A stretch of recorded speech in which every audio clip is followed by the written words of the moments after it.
جب عیسائی افواج نے اسپین کو فتح کیا تو اس وقت اسپین کی زمین پر مسلمانوں کا اتنا خون بہایا گیا کہ فاتح فوج کے گھوڑے جب گلیوں سے گزرتے تھے تو ان کی ٹانگیں گھٹنوں تک مسلمانوں کے خون میں ڈوبی ہوتی تھیں۔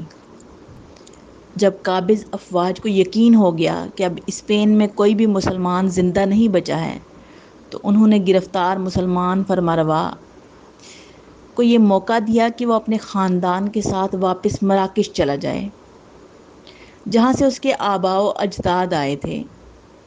قابض فوج غرناطہ سے کوئی 20 کلومیٹر دور ایک پہاڑی پر اسے چھوڑ کر واپس چلی گئی۔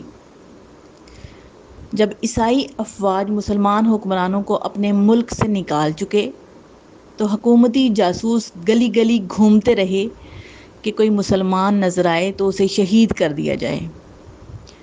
جو مسلمان زندہ بچ گئے وہ اپنے علاقے چھوڑ کر دوسرے علاقوں میں جا بسے اور وہاں جا کر اپنے گلوں میں سلیبیں ڈال لیں اور عیسائی نام رکھ لیے۔ اب بظاہر اسپین میں کوئی مسلمان نظر نہیں آ رہا تھا، مگر اب بھی عیسائیوں کو یقین تھا کہ سارے مسلمان قتل نہیں ہوئے، کچھ چھپ کر اور اپنی شناخت چھپا کر زندہ ہیں۔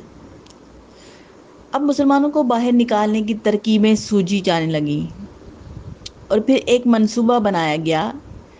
پورے ملک میں اعلان ہوا کہ 1 اپریل کو تمام مسلمان غرناطہ میں اکٹھے ہو جائیں تاکہ انہیں ان کے ممالک بھیج دیا جائے جہاں وہ جانا چاہیں۔ اب چونکہ ملک میں امن قائم ہو چکا تھا اور مسلمانوں کو خود ظاہر ہونے میں کوئی خوف محسوس نہ ہوا، مارچ کے پورے مہینے اعلانات ہوتے رہے۔ الحمرا کے نزدیک بڑے بڑے میدانوں میں خیمے نصب کر دیے گئے، جہاز آ کر بندرگاہ پر لنگر انداز ہوتے رہے۔ مسلمانوں کو ہر طریقے سے یقین دلایا گیا کہ انہیں کچھ نہیں کہا جائے گا۔ جب مسلمانوں کو یقین ہو گیا کہ اب ہمارے ساتھ کچھ نہیں ہوگا تو وہ سب غرناطہ میں اکٹھے ہونا شروع ہو گئے۔ اسی طرح حکومت نے تمام مسلمانوں کو ایک جگہ اکٹھا کر لیا اور ان کی بڑی خاطر مدارت کی۔ یہ کوئی 500 برس پہلے 1 اپریل کا دن تھا، جب تمام مسلمانوں کو بحری جہاز میں بٹھایا گیا۔ مسلمانوں کو اپنا وطن چھوڑتے ہوئے تکلیف ہو رہی تھی، مگر اطمینان تھا کہ چلو جان تو بچ جائے گی۔ جان بچی تو لاکھوں پائے۔ دوسری طرف عیسائی حکمران اپنے محلات میں جشن منانے لگے۔ جنرالوں نے مسلمانوں کو الوداع کیا اور جہاز وہاں سے چلا دیے۔ ان مسلمانوں میں بوڑھے، جوان، خواتین، بچے اور کئی ایک مریض بھی تھے۔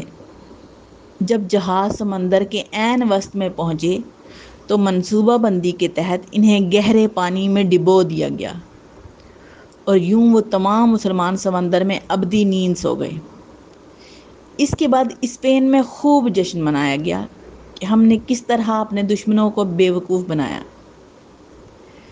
پھر یہ دن اسپین کی سرحدوں سے نکل کر پورے یورپ میں فتح کا عظیم دن بن گیا